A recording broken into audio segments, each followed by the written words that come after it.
y mucho menos para condenar a alguien. Y en este caso, hermanos, ellos lo están haciendo. Y aún peor, porque antes de juzgarlo, lo están condenando ya. Y van a pretender dar legalidad a su propósito maligno, llevándolo a las manos de Pilato, que es el gobernador, con quien quieren entregarlo. Y esta entrega tiene una... ¿Recuerdan, hermanos, al principio del Evangelio de Marcos, que estudiamos la palabra paradidomi? ¿Quién recuerda qué significa? Tony, ¿tú te acuerdas? ¿Qué más? Pero tiene un significado mucho más fuerte. Entrega. Es entrega pero con traición. No únicamente es hacer un pedido y te entregan algo que te entregan, sino es una entrega con traición, con dolo, con ventaja, con alevosía, con intenciones maléficas. Eso es paradidomi. Y esa es la palabra que vemos aquí, paradidomi, en este evangelio cuando Jesús es entregado. Es entregado con intenciones maléficas, demoníacas. Es paradidomi la palabra que acomoda ahí. No es únicamente llevado de un lugar a otro para entregarlo a tal autoridad, hermanos. Los judíos tienen una mente tan torcida ya en ese momento, tan torcida, que la intención de llevarlo a Pilato es completamente maléfica. Y te voy a ir explicando por qué. Ellos se reúnen y hacen el acuerdo para entregar a Jesús a los romanos, quienes son los únicos que pueden ejecutar la pena a la cual sentenciaron al Señor Jesús, que es la crucifixión. La crucifixión estaba prohibida para los religiosos. Ellos no crucificaban a nadie. Los únicos locos, sádicos eran los romanos para poder crucificar. ¿Te das cuenta la intención tan malvada de estos hombres del pueblo de Dios, hermanos? Por eso cuando nos vemos en nuestra negligencia, no nos debemos asombrar tanto. Somos depravados totales, hermanos.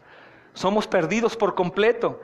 Somos incapacitados por completo de poder ir al Señor. Imagina que eres un cuadrapléjico espiritual y no puedes correr al Señor. Él tiene que llegar y cargarte y llevarte con Él. Esta es la situación que vemos aquí, hermanos, en este evangelio con el pueblo de Dios. El pueblo que estaba encargado de administrar las verdades y enseñarlas acerca de la Escritura y de las cosas del Señor. Entonces vamos a ver aquí cómo este pueblo infiel entrega a su rey a otro pueblo infiel, hermanos. Vamos a ver un poco acerca de los judíos, en cabeza de sus representantes, hermanos. El concilio, este concilio del que habla la Escritura, está conformado por representantes del pueblo. Estos son ancianos que habían sido puestos por Dios y reconocidos por el pueblo de Dios. Es como pastores, como si pastores nos reuniéramos y algunos diáconos para acusar a otro pastor que está en bien y nosotros andamos en mal. Ellos tienen autoridad, no son hombres que se pusieron por sí mismos, fueron puestos por Dios. Son reconocidos también por el pueblo para cuidar de ellos, para velar por los intereses del pueblo y no para pastorearse a sí mismos, hermanos. Ellos estaban puestos para pastorear y cuidar del pueblo de Dios, no de sus propios intereses, como hemos visto en el relato que ya estudiamos en el Evangelio de Marcos, capítulo 8. Hermanos, estos sacerdotes, quien también hacían parte del concilio, debían velar por el cuidado del pueblo. Pero ellos desatienden sus obligaciones y comienzan a velar por sí mismos. Y el corazón de ese pueblo comienza a endurecerse. Y cuando el gran pastor de Israel llega, como dice el Salmo 23, que ellos cantaban, el Señor es mi pastor y nada me faltará. Cuando el gran pastor se presentó a Israel, su pueblo, ellos lo rechazaron por completo, siendo infieles a su llamado. Lo menospreciaron por completo, hermanos. Ellos lo dejaron ahí y lo acusaron injustamente de algo que jamás el Señor había hecho. Por los otros evangelios nos damos cuenta de los detalles. Ellos fueron infieles a Dios y entregaron a su mismo Rey y Señor a la muerte en manos de un pueblo mucho más infiel. Este pueblo mucho más infiel que los judíos son los romanos, como leemos aquí, hermanos. Y los romanos, para los que no sepan, son paganos por completo. Ellos no tenían temor de Dios, pues entre sus muchos dioses, el Dios de los judíos era uno más que ellos permitían que fuera adorado, hermanos. En los pueblos que ellos habían conquistado, ellos no tenían empacho, no se preocupaban aún porque las personas adoraran a cualquier dios. Ellos daban permiso. Esta es una sociedad conocida por sus grandes imperios, por sus conquistas, por el establecimiento también de un orden jurídico que fue admirado por muchos. Ellos fueron admirados porque su manera de hacer los procesos judiciales eran perfectos. Había legalidad en sus juicios. De pronto los romanos comienzan a ser admirados en esa parte. Aún los romanos en parte son admirados porque permiten que los judíos, en este caso, continúen viviendo en supuesta libertad, teniendo adoración de culto a su Dios libre y también dejándolos trabajar y andar de un lado a otro, tanto que tenían a Herodes también como gobernante de Galilea, que era un judío, hermanos. Pero obviamente sus intenciones eran muy macabras, hermanos. Jesús es entregado a esa autoridad romana y los judíos obviamente ya han visto la depravación de Roma, no tanto como la admiración en sus juicios legales, sino ahora saben que se han empezado a retorcer.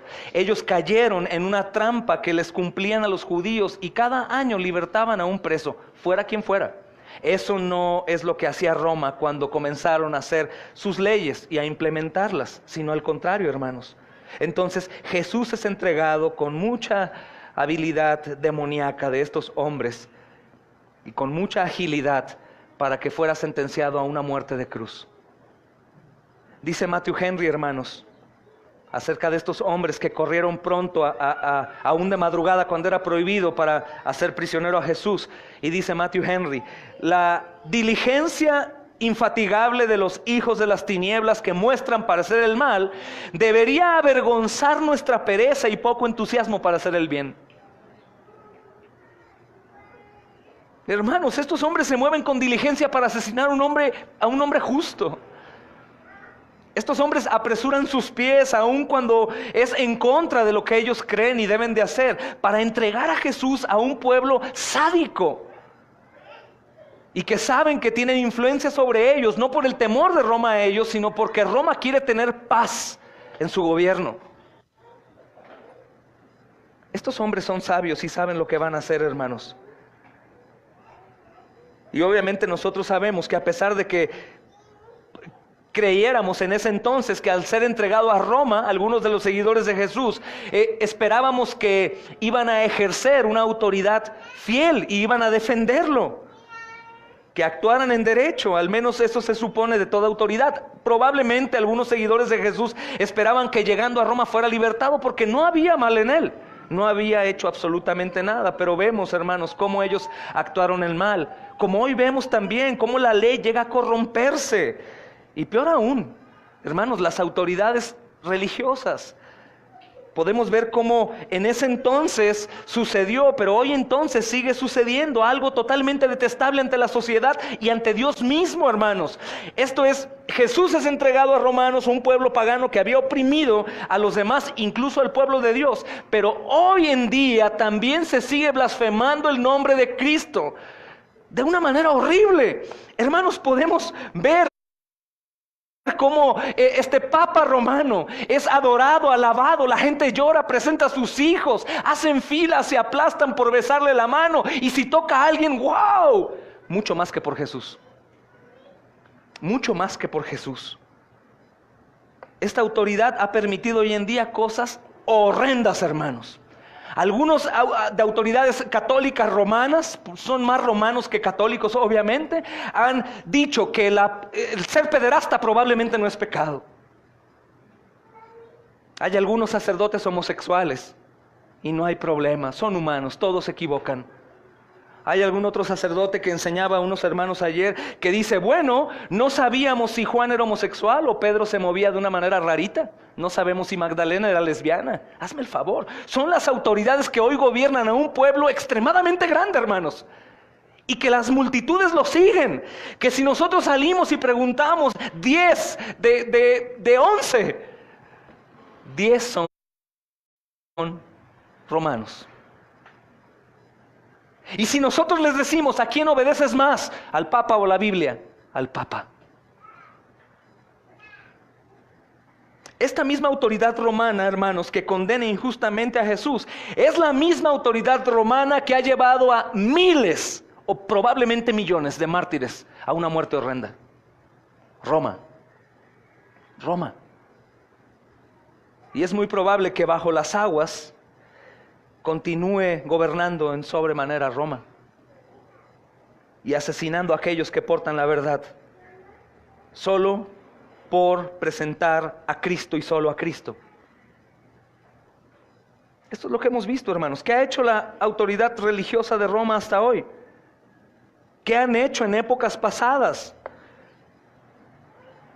¿Qué ha pasado hasta la Reforma? Que algunos creen que el cristianismo comienza con Lutero. Hermanos, el cristianismo comenzó en el año 34, después de Cristo, que por primera vez en Antioquía les dijeron cristianos, y no fue un rito de alabanza, sino fue despectivo. Cristianos y piedras, cristianos y fuego y persecución. ¿Y qué han hecho hasta hoy? ¿Qué pasó con Lutero? Que denuncia todas las injusticias, todas las abominaciones, todo el exceso de una vida pecaminosa de los obispos, de los sacerdotes, del Papa, que oprimían al pueblo y los robaban, les robaban, los dejaban sin comida por supuestos impuestos para construir su monstruo que tienen ahí resguardado a tanta porquería demoníaca del Vaticano, la Basílica de San Pedro. Es la misma autoridad de Roma.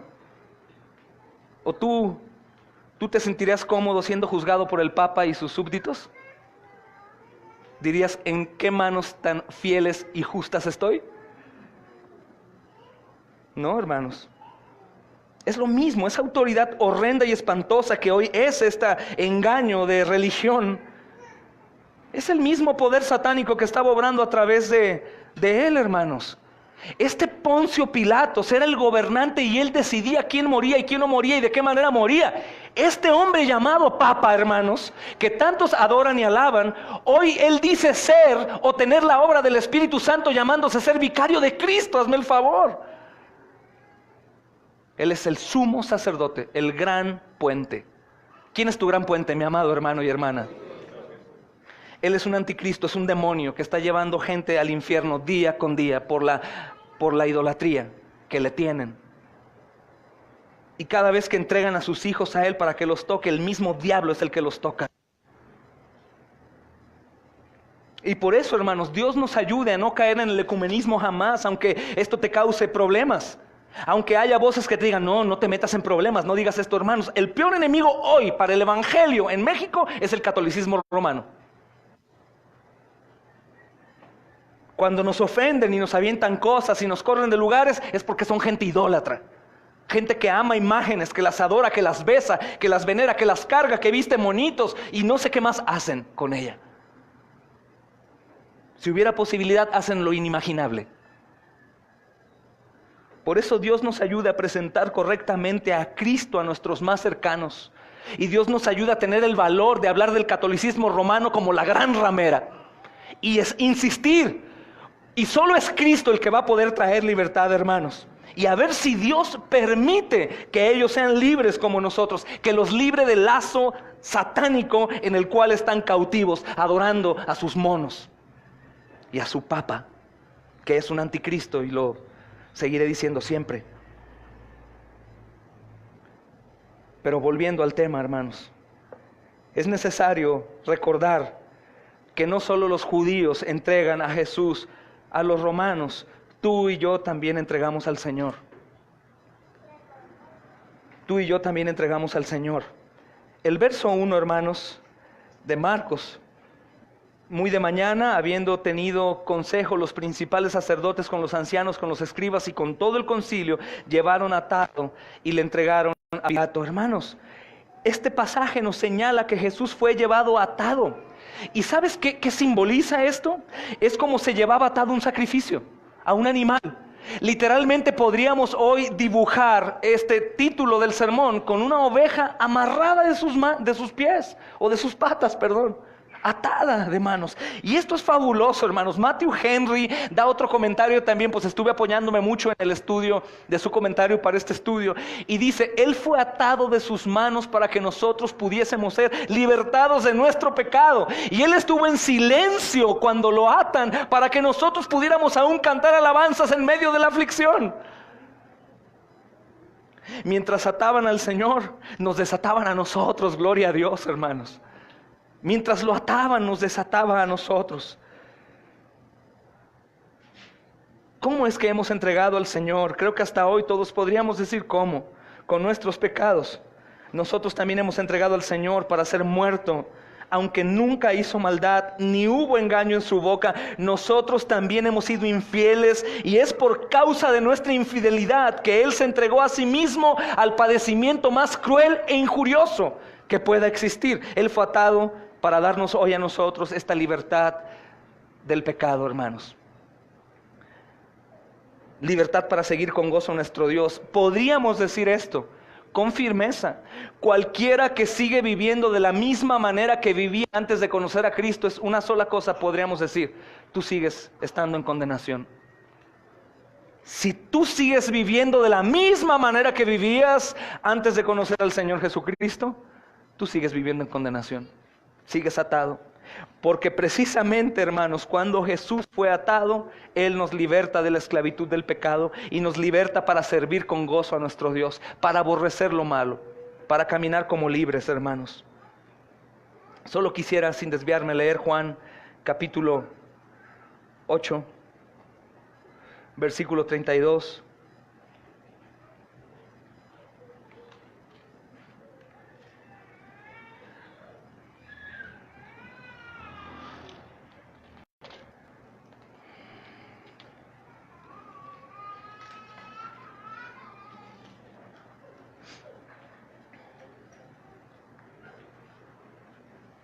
Y conoceréis la verdad, y la verdad os hará libres. Y no es hasta que conocemos la verdad que hay libertad, hermanos. El apóstol Pablo dice a los Gálatas también en el capítulo 5, versículo 13. Hermanos, nuestra libertad en Cristo no es para hacer lo malo, como vimos que hicieron tan diligentemente los miembros del concilio de aquel entonces en Jerusalén. Nuestra libertad en Cristo, amados, no es para hacer lo malo. Nuestra libertad en Cristo es para servir diligentemente. Nuestra libertad en Cristo es para aborrecer lo malo, amar lo bueno. Nuestra libertad en Cristo es para amar a quien no me ama, para perdonar a quien no merece perdón, para ser generoso con quien no quiero ser generoso. Nuestra libertad en Cristo es para amar a mi prójimo. Nuestra libertad en Cristo es para soltarnos de nosotros mismos e ir y confiar en el Señor. Es nuestra libertad en Cristo. La libertad en Cristo no es como lo que hoy muchas iglesias, aún denominadas reformadas, han dicho: somos libres en Cristo, vive como quieras, haz lo que quieras, Él ya pagó. Vive como el mundo, goza como el mundo, parécete a ellos, no hay problema. De hecho, disfrázate de ellos para que los puedas alcanzar. Nosotros no los alcanzamos por nuestra vestimenta, nuestra manera de hablar. Nosotros los alcanzamos por el evangelio glorioso de Jesucristo. Nuestra libertad en Cristo no es para hacer lo malo, hermanos. Nosotros somos libres en Cristo para servir a nuestro Dios, para amarnos entre nosotros, para buscar el bienestar de otro antes del nuestro. Escucha bien, que esto creo que es lo que nos cuesta más trabajo. Nuestra libertad en Cristo es aún para despojarnos de nosotros mismos y darlo a otros. Y alguno dirá: ¿pero todo? No, acuérdate que Dios dice: ayúdate que yo te ayudaré. No dice eso. No caigas en el error. No. ¿Sabes qué dice Cristo de nuestra libertad? Que nosotros podríamos abandonarnos a nosotros mismos y dar todo lo que tenemos de nuestros bolsillos para otra persona. Eso es lo que dice la libertad en Cristo. ¿Sabes qué dice la libertad en Cristo? Que nosotros podemos perdonar al asesino de un hijo. La libertad en Cristo dice que nosotros podríamos perdonar a alguien que directamente nos daña. La libertad en Cristo dice que podemos amar a alguien que no queremos amar o que no deseamos amar. La libertad en Cristo dice que puedo levantarme para servir. La libertad en Cristo dice que puedo despojarme de mis bienes para ofrendar. La libertad en Cristo dice que podemos hacer todo en Él, pues Él nos fortalece, hermanos. Si algún día buscabas el simbolismo de esto, del Señor atado, ¿para qué lo atan? Es inofensivo. No iba a ser mal, y ellos sabían. Pues desde ahí el Señor quiere enseñarnos que Él iba a ser atado para que nosotros fuéramos desatados, hermanos. Nuestra libertad es para poner toda diligencia y conocer y comprobar cuál es la buena voluntad de Dios, tal como nos exhorta el apóstol Pablo en Romanos capítulo 12, versículo 11. Y yo hoy te pregunto, mi amado y mi amada, ¿lo hacemos nosotros así? ¿Somos libres en Cristo o seguimos en infidelidad a aquel que fue atado y entregado por culpa nuestra? ¿Acaso nosotros confiamos en la libertad? ¿O acaso aún batallas y dices, es que me esfuerzo y no puedo, quiero y no puedo? Espérame. Si el Señor está diciendo que nos ha hecho libres y que no somos más esclavos de la carne, sino esclavos del Espíritu, ¿qué somos? ¿Esclavos de la carne o esclavos del Espíritu?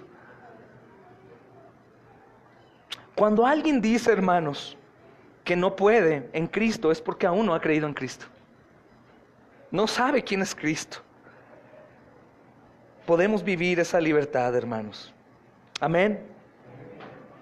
¿Tú quieres vivir esa libertad o no? Amén. El segundo punto que vemos importante aquí, hermanos, es que este hombre llamado Pilato es un procurador.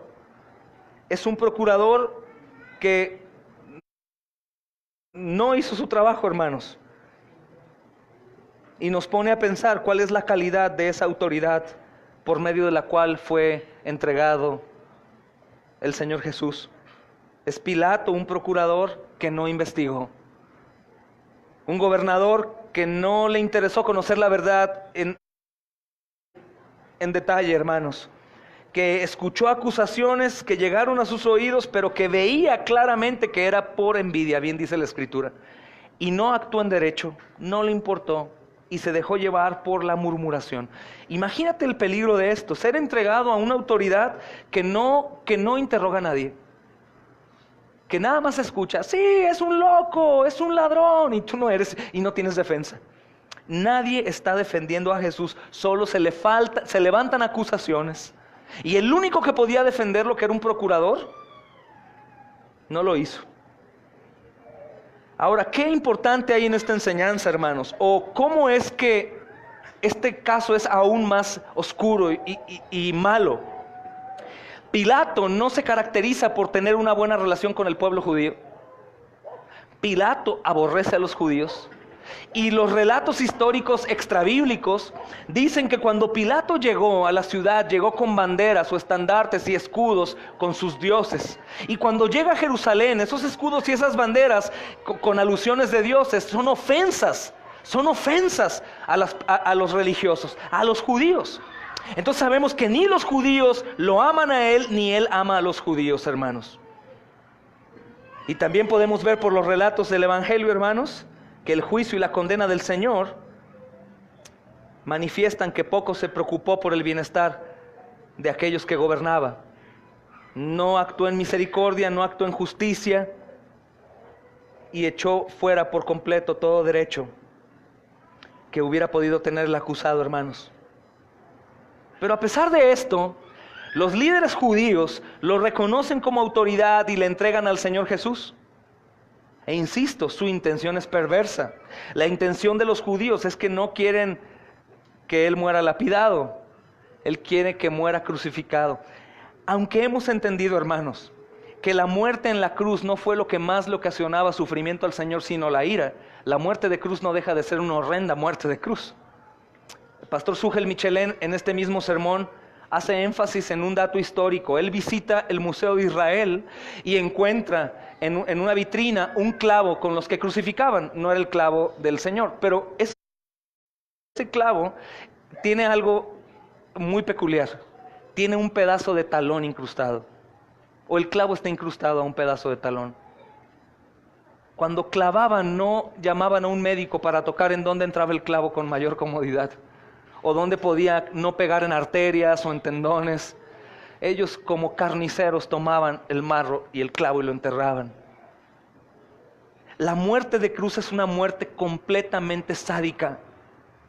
Y aunque enfatizo, la preocupación del Señor era la ira de Dios, pero la muerte de cruz era una muerte completamente horrenda, hermanos. Digna únicamente para los asesinos, para los más desquiciados. Entonces estos hombres obviamente hipócritamente reconocen la autoridad de Pilato y lo llevan a él para que pueda sufrir como ellos quieren que sufra. Están extremadamente enojados con él por hablarles la verdad. Aunque no lo creas, hay algunos en las iglesias que se enojan cuando el pastor habla una verdad que les golpea y odian al pastor o al predicador. En este caso, están odiando a alguien que no tiene pecado. Nosotros podríamos usar el púlpito de una manera pecaminosa. Podríamos hablar palabras con la intención de golpear a alguien. Pero el Señor no, hermanos. El Señor siempre era con intención de dar vida, de llevarlos a Él, de restaurarlos por completo.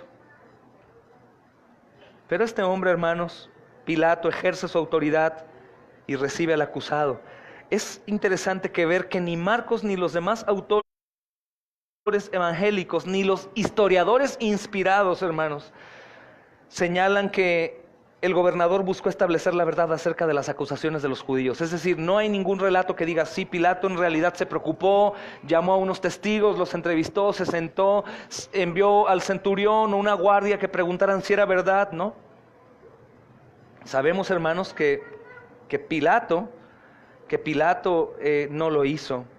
Y también, hermanos, sabemos por los demás testimonios del Evangelio que Pilato inicialmente pide a los judíos que juzguen ellos si se trata de cuestiones religiosas, pero hábilmente acusan a Jesús de ser un revoltoso guerrillero.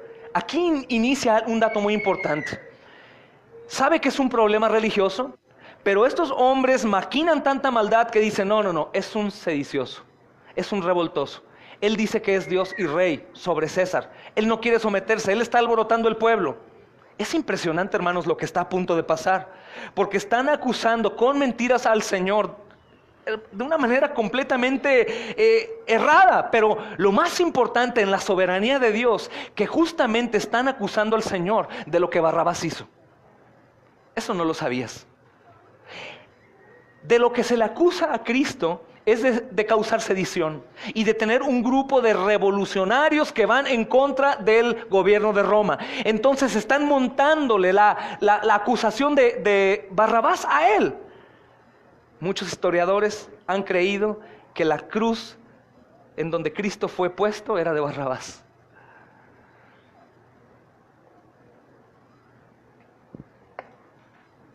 Él no es lo que dicen, hermanos. Entonces Pilato lo recibe, interroga, pero de pronto no ve maldad en él y lo envía a Herodes. Herodes estaba en ese momento en Jerusalén. No estaba por intereses religiosos, sino como una estrategia política tal vez, hermanos. Pero Herodes menosprecia al Señor. Hay un dato importante que quiero que lean en Lucas, hermanos, aunque no quiero desviarme mucho de ahí.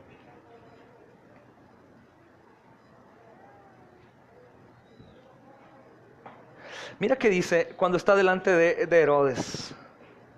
Lucas 23. Y también mira qué interesante la mente de Pilato. ¿Por qué lo envía a Herodes? Porque él quería librarse de entregar a Jesús a muerte y quiere enviarlo a Herodes. Entonces dice el versículo 6. Entonces Pilato, oyendo decir Galilea, preguntó si el hombre era Galileo, y al saber que era de la jurisdicción de Herodes, lo remitió a Herodes. Dijo, yo no me voy a meter en problemas, yo lo envío a Herodes. Fue una buena noticia para él. Lo remitió a Herodes, que en aquellos días también estaba en Jerusalén. Herodes, viendo a Jesús, se alegró mucho porque hacía tiempo que deseaba verle, porque había oído muchas cosas acerca de él y esperaba verle hacer alguna señal. Era lo único que quería Herodes, verlo hacer un milagro. Y le hacía muchas preguntas, pero él nada respondió, no tenía que hablar con él. Y estaban los principales sacerdotes y los escribas acusándolo con gran vehemencia. Entonces, ojo aquí también, es un dato importante. Entonces Herodes con sus soldados le menospreció y escarneció, y vistiéndole de una ropa espléndida, y lo volvió a enviarle a Pilato. Es importante este punto.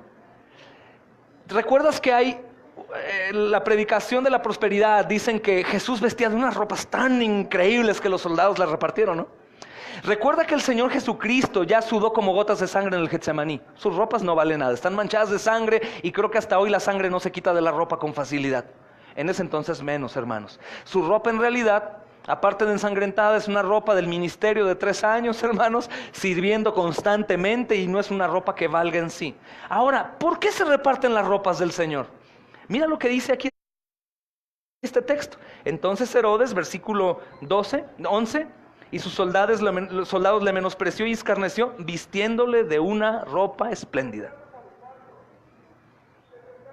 Lo manda adornado como rey. Ah, tú eres rey, muy bien, te voy a vestir como un rey. No es porque el Señor en realidad andaba vestido de lujo, a la última moda, con los mejores vestidos, aunque no dudo que haya habido gente generosa que le ayudaba. Pero en este caso recuerda que sus ropas están ensangrentadas por sudar como gotas de sangre, por la hematidrosis que sufrió él en el Getsemaní, hermanos. Esas son las ropas espléndidas. Entonces Herodes lo devuelve allá, hermanos. Lo devuelve otra vez. Pilato, hermanos, no procura nuevamente establecer la verdad. De hecho, estando con Cristo, él se atreve a preguntar, ¿qué es la verdad?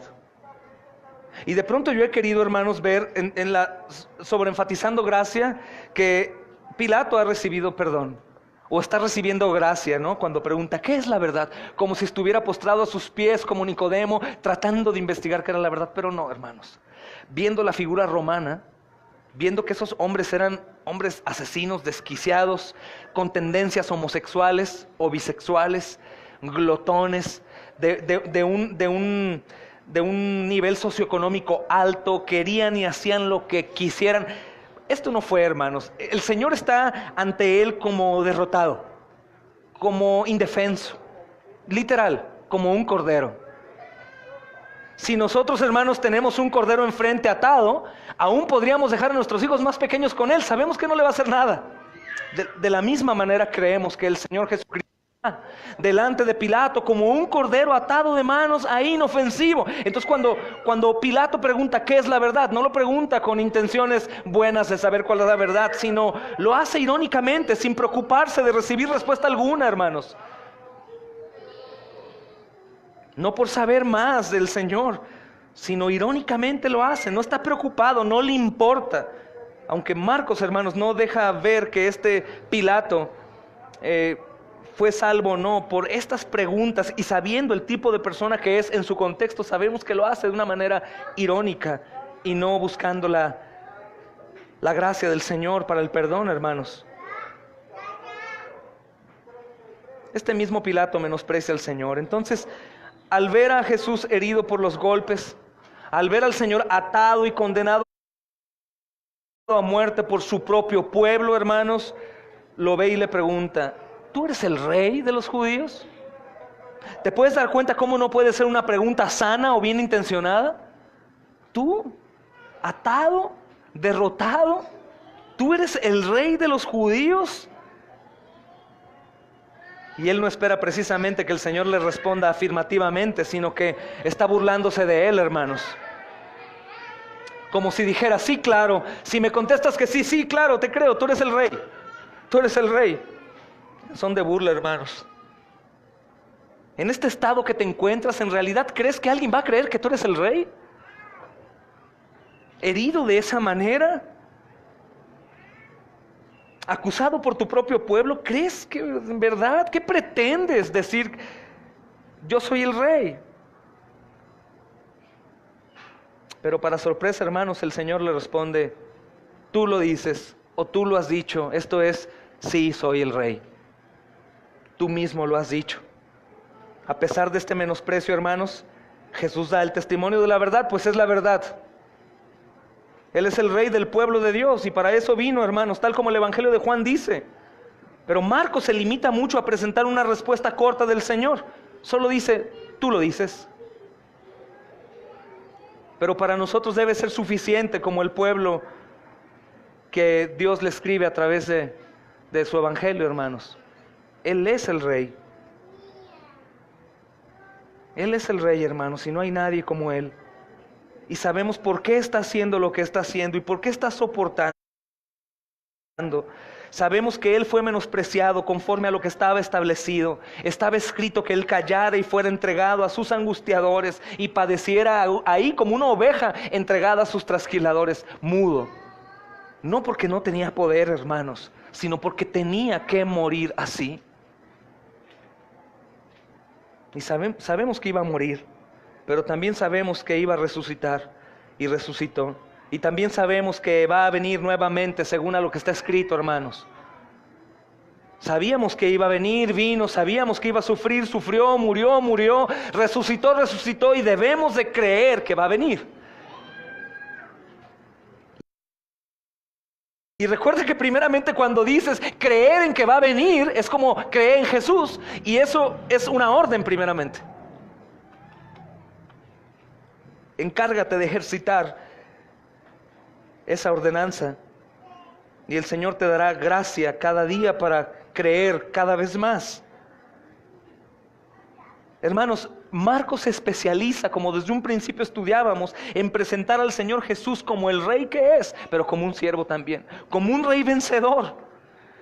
Y aunque sabemos que muchos no lo creerán, el Dios que predicamos, al Cristo resucitado que predicamos, hermanos, sabemos que a su tiempo ellos doblarán sus rodillas y no será para alabar a Dios, sino por terror.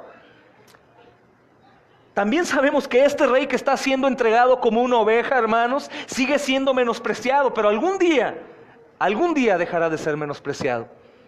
Pero será tarde para muchos, hermanos, y más les vale que reconozcan hoy al Señor Jesucristo si alguno de entre ustedes no lo ha hecho.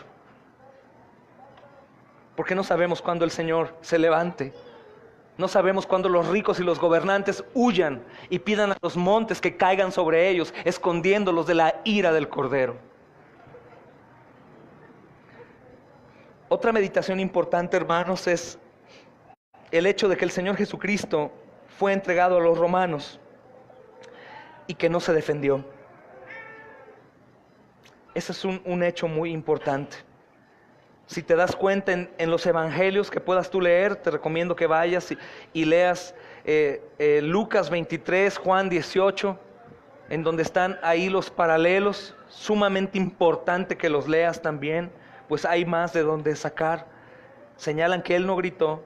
Señalan que él no dice nada acerca de su injusto juicio. Señala que Él no se defiende y dice: tú estás acusándome de algo que no es. Estás escuchando mentirosos. Esto no es justo. Yo quiero un abogado. Yo quiero defensa, como tú y yo lo haríamos en caso de ser acusados de algo que no hicimos. El Señor calla, hermanos. Calla, no tenía que defender ante las mentiras, no tenía que presentar defensa. Él estaba haciendo algo que tú y yo tenemos que hacer, encomendando al Padre Celestial, al juez justo, y dejando a Él la venganza. Es lo que tú y yo tenemos que hacer ante cualquier circunstancia, aun cuando se nos juzgue injustamente. Hermanos, aun cuando estamos en alguna situación de demandar o algo, deja todo al que juzga justamente. Y no contiendas ni milites como militan los que están en el mundo.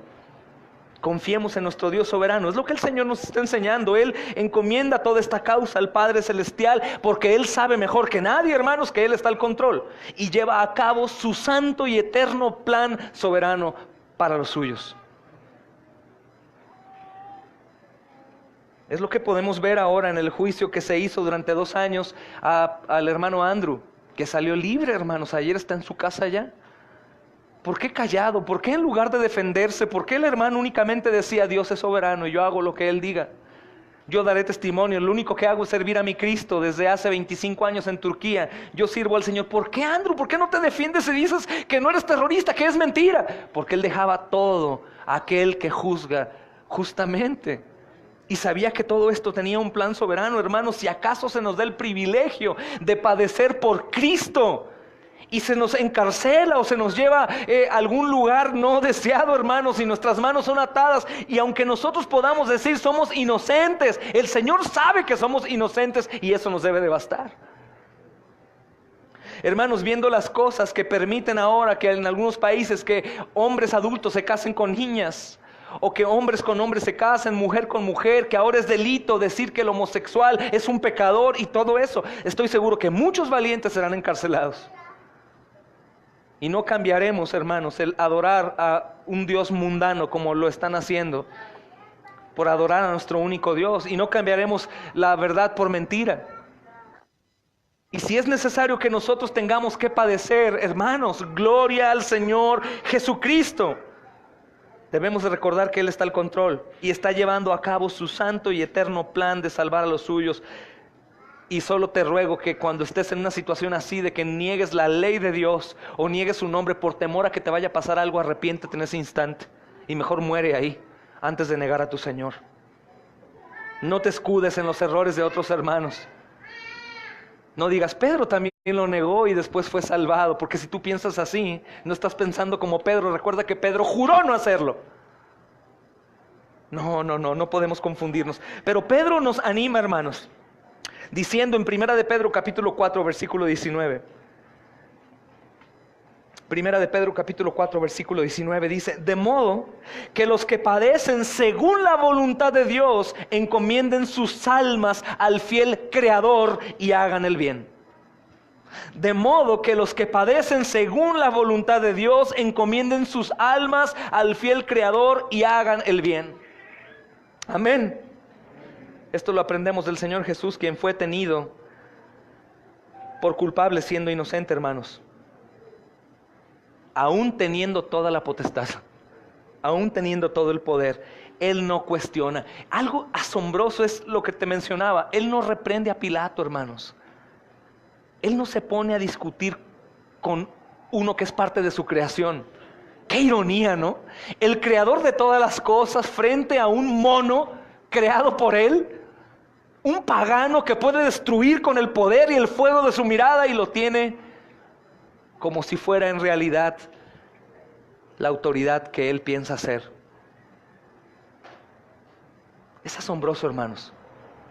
Es asombroso ver que aún la autoridad en el Evangelio de Mateo le dice el Señor Jesucristo que tú no harías esto, Pilato, si la autoridad no te hubiese sido dado de arriba.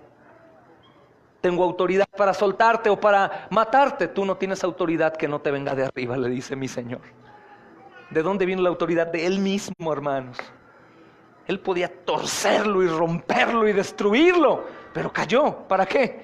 Para así cumplir con la buena, agradable y perfecta voluntad de Dios. ¿Cómo batallamos nosotros con esto, hermanos?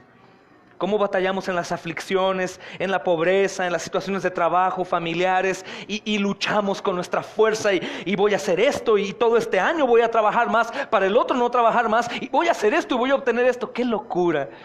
Son como hormiguitas, hermanos, corriendo abajo de un pie de un gigante. ¡Qué locura! Sabiendo que tenemos un Señor soberano, que todo está en sus manos y que si somos suyos, en realidad nuestros tiempos están en Él. Cuando hay injusticias en causa nuestra, hermanos, en nuestra persona, que nos acusan por cualquier cosa, debemos de aprender del Señor. No hacer absolutamente nada, dejar que las cosas corran, solo actuar en verdad. Jesús no le dijo: soy inocente, déjame libre.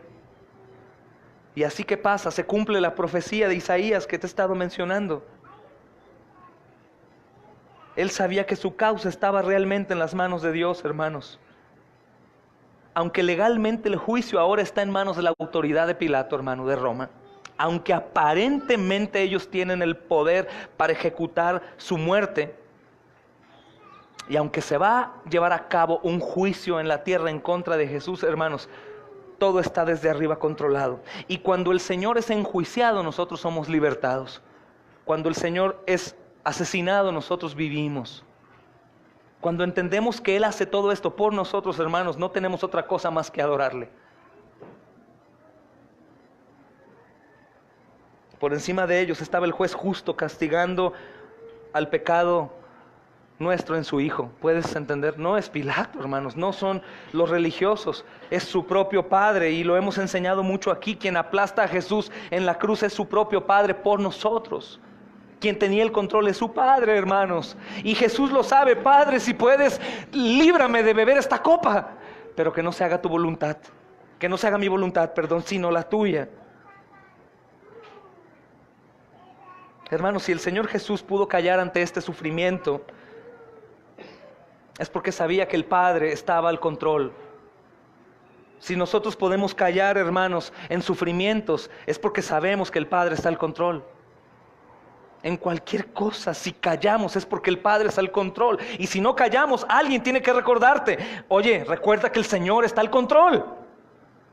Y cuando estés sufriendo y padeciendo, recuerda que el Señor está al control. Pero es que me han hecho esto, es injusto, yo no hice nada, yo no tengo la culpa. Recuerda que el Señor está al control.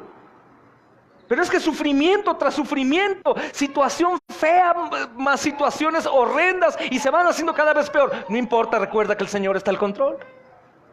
Si eres creyente, recuerda que todo va a ser bueno para ti.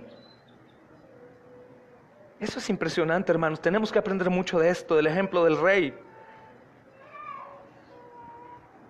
Cuando sufrimos injustamente por hacer lo que Dios nos manda, cuando amistades se van, gente nos deja de hablar, cuando perdemos un poco de dinero por hacer la voluntad de Dios, o esas cosas, hermanos, cuando vivimos de acuerdo a las enseñanzas y objetivos que Dios tiene para con nosotros, hermanos, debemos siempre recordar que Él está al control, y aún está al control de todo lo demás, pero en cuanto a nosotros, Él tiene el control.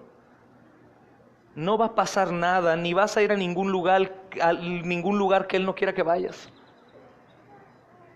Jamás te va a abandonar, y eso es lo que dice el salmista en el Salmo 23. Aún en valle de sombra de muerte, hermanos. Por último vemos, hermanos, que Pilato está asombrado. Pilato está maravillado y está asombrado en extremo porque Jesús ha guardado su compostura y no se ha defendido. Pilato ya ha escuchado lo que ha hecho, es lo más seguro. Y Pilato se asombra porque Jesús no se inquieta por las acusaciones que el mismo Pilato sabe que son mentira. Dice la Escritura que él se asombraba de él. Él no puede entender cómo que está callando ante acusaciones de mentira. Es lo que nosotros decimos: Señor, ¿cómo voy a amar a un enemigo? ¿Cómo voy a bendecir al que me maldice? ¿Cómo le voy a dar doble al que me roba?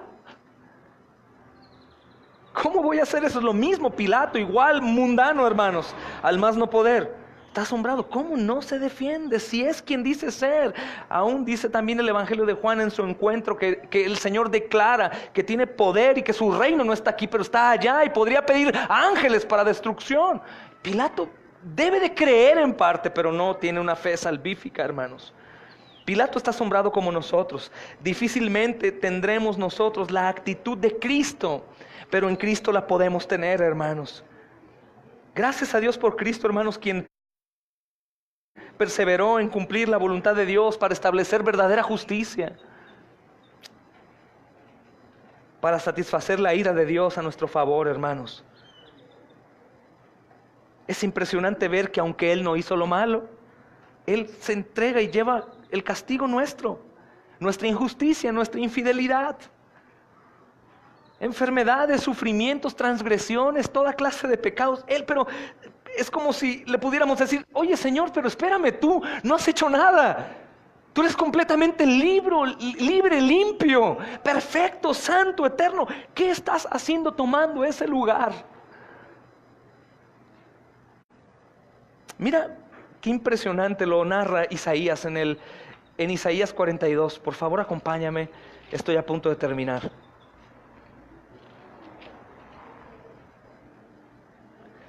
Isaías 42, versículo 1 al 4.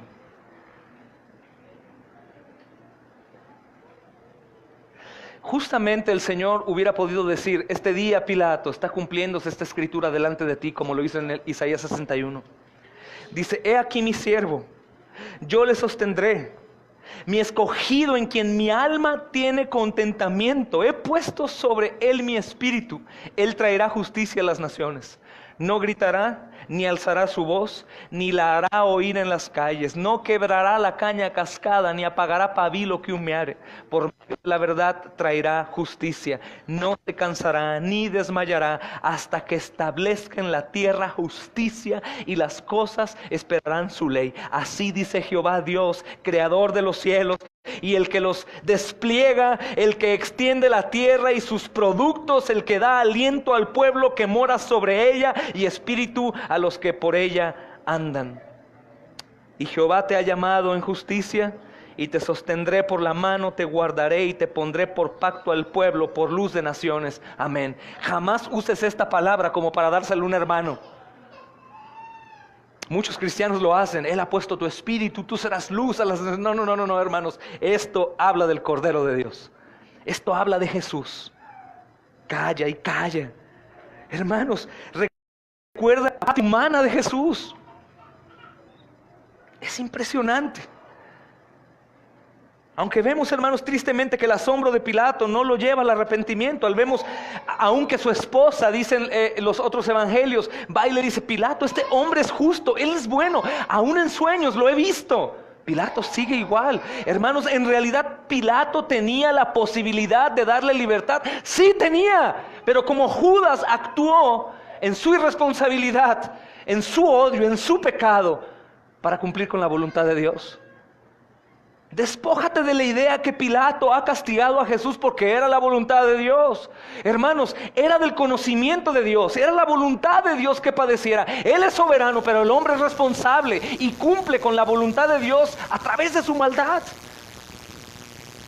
Alguien me dijo hace poco, claro, de hecho en los videos de los pasos del maestro hay un joven que entrevistan en un video que les acabo de enviar y dice: entonces cuando pecas, ¿tú por qué pecas? Porque Dios me hace pecar, Él es soberano. ¡Qué locura!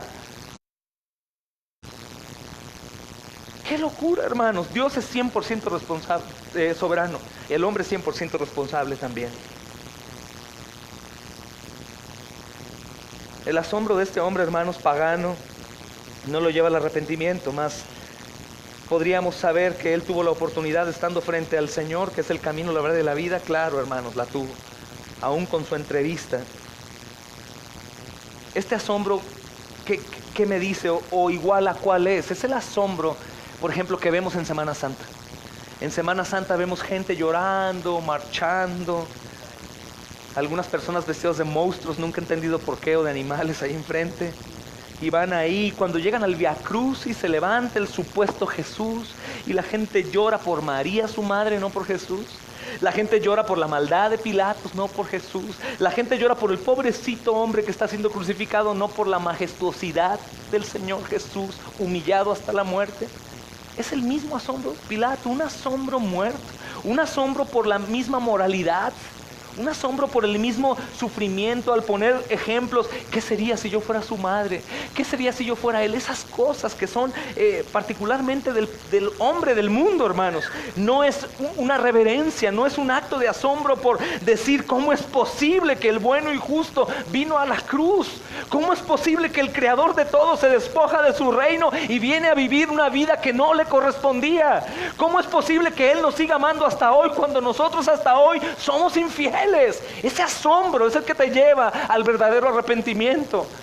Cuando tú eres contristado por el Espíritu Santo y te ves en ti mismo y sabes que eres incapaz de llegar al cielo por tus obras, que aunque fuera por obras, hermanos, jamás podríamos alcanzarlo nosotros.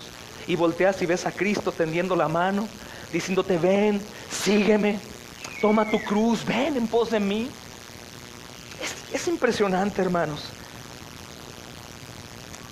Tenemos en Cristo todo para ser convertidos. Tenemos en Cristo todo para aborrecer el pecado. Tenemos en Cristo todo para perseverar, hermanos. Tenemos a Cristo y estamos completamente llenos. Lo más seguro, hermanos, que por el testimonio que nos da el Evangelio, Pilato no creyó en sus palabras. Y obviamente sufrirá lo mismo que todos aquellos que rechazan al Señor. Pues su asombro no fue suficiente para salvación, hermanos. Y el día del juicio no tendrán excusa.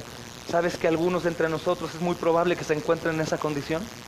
que crean sin creer, que se asombren en parte, que continúen haciendo lo malo, aun cuando la ley les golpea adentro y les dice que eso es malo, y lo siguen haciendo, burlándose literalmente del Señor, hablando frente a Él, diciéndole: ¿tú quién eres? Eres el Rey, tú tendrás poder sobre mí, en realidad serías el Mesías, el Cristo. Es igual, pero ellos, como Pilato y muchos otros como estos religiosos hermanos, no alcanzarán misericordia. Aún dice el Evangelio según Mateo que las prostitutas y los publicanos alcanzarán lugar y ellos no. Imagínense sufrir ante el poder del Dios Todopoderoso, hermanos. Pero yo me asombraba, yo rezaba, yo iba a la iglesia, yo era buena persona, yo ayudaba a los pobres, Señor, yo me esforzaba. Y el Señor dirá: apártate de mí, hacedor de maldad, nunca te conocí. ¿Qué dice después? Al fuego eterno, preparado para el diablo y sus ángeles.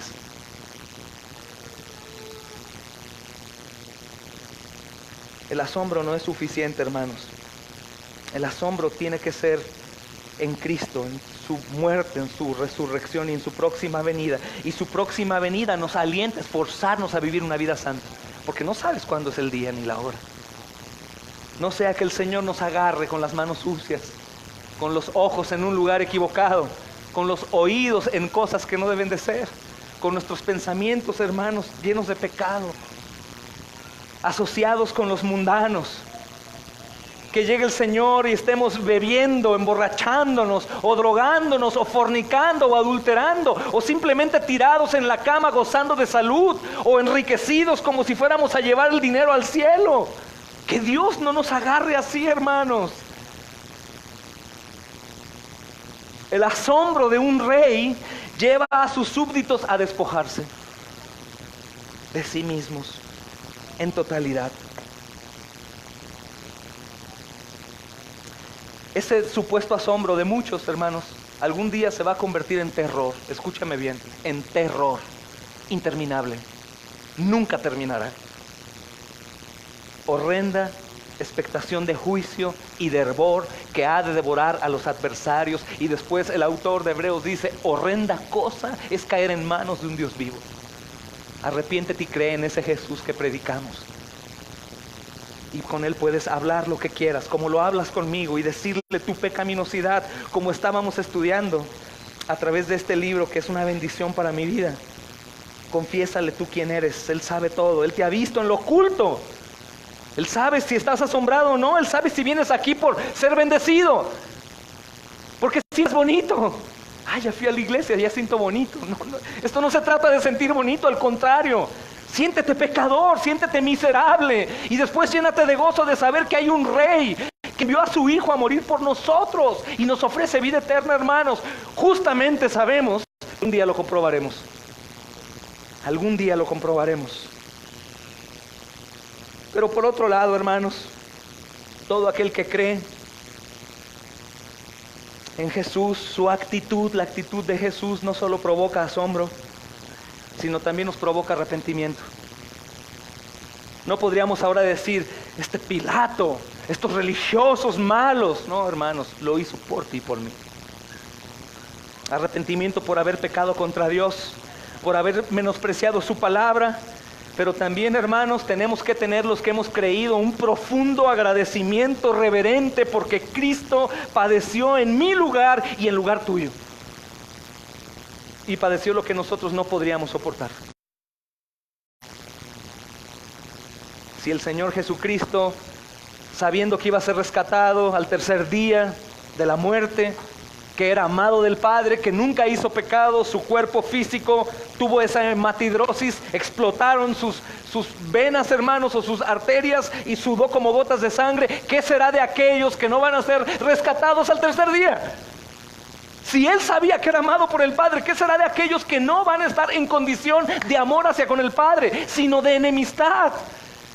Amados, podría parecer algo que es constante, como un cuchillo punzante, pero es real y algún día lo vamos a experimentar. Ahora, si hay alguno aquí que dice: ¿qué puedo hacer? Arrepiéntete de tu maldad. Arrepentimiento no es preocuparte por ya no pecar, eso es seguir viendo el mal. Arrepiéntete, da una vuelta en U y comienza a ver a Jesús en todo. En cada acto, cada obra, cada palabra, cada cosa que veas, que escuches, con quien te relaciones. Piensa en Cristo crucificado por ti. Piensa en Cristo crucificado por ti para que algún día puedas verlo de frente y adorarlo y no lo veas como un juez que va a destrozarte en el infierno por la eternidad.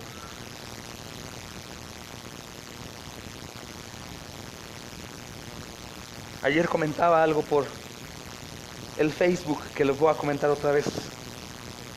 Hermanos, debemos confesar que todos nosotros hemos sido infieles pecadores, como los que entregaron a Jesús. Hemos sido igual de injustos y menospreciadores como los que entregaron y ejecutaron el juicio y sentencia de muerte contra Jesús. Pero por gracia hemos recibido la fe para creer que su silencio ante el juicio y condena que recibió injustamente fue el mayor amor por los suyos. Nuestro Señor estaba callado de amor para regocijarse en aquellos que Él mismo estaba justificando. Nuestro Señor cayó, hermanos, por nuestra justificación. Y por esa maravillosa obra de Dios en Cristo, ahora hay un dulce canto en los que han sido salvados, en sus labios, en sus corazones. Siempre cantaremos al Señor: gracias Cristo, gracias Cristo, tu sangre mi maldad lavó, gracias Cristo, fue satisfecha la ira de Dios, gracias Cristo, tu enemigo fui, pero hoy me siento a tu mesa, gracias Cristo. Amén.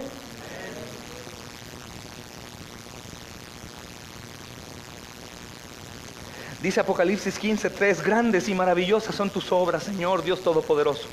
Justos y verdaderos son tus caminos, Rey de los santos. Amados, ¿eres tú acaso uno de los que han sido salvados por gracia de Dios?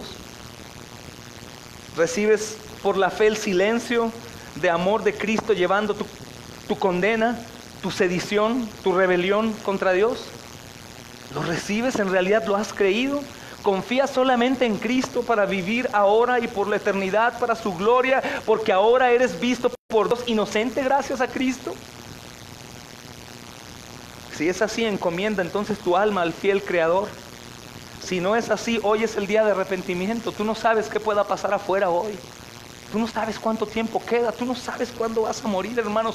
Hoy estamos sanos y mañana no. Hoy estamos vivos y mañana no. No te quedes con la duda. Deposita tu fe en el Señor Jesús. Abandona tu vieja vida. Él te está llamando a la luz. Amados, somos la única institución hecha o puesta por Cristo en la tierra para ser aquellos que anuncian las verdades. Pero no solo eso, somos el único pueblo por el que Él va a venir.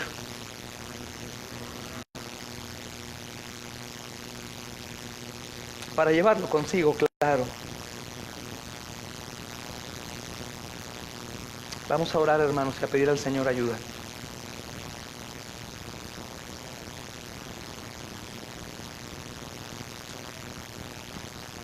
Señor, te damos gracias, amado Rey. Agradecemos, Padre, tus bondades. Agradecemos, Señor, tus misericordias. Agradecemos, Señor, que tú, Padre bendito, Señor, hayas hablado hoy. Te pedimos, amado Rey, Señor, que tú hoy, Dios, con el poder de tu palabra, Santo Espíritu de Dios, nos ayudes en nuestras muchas debilidades. Señor, hemos entendido lo que ha sucedido ahí, Señor, pero también hemos entendido lo que sucede hoy. Cada uno de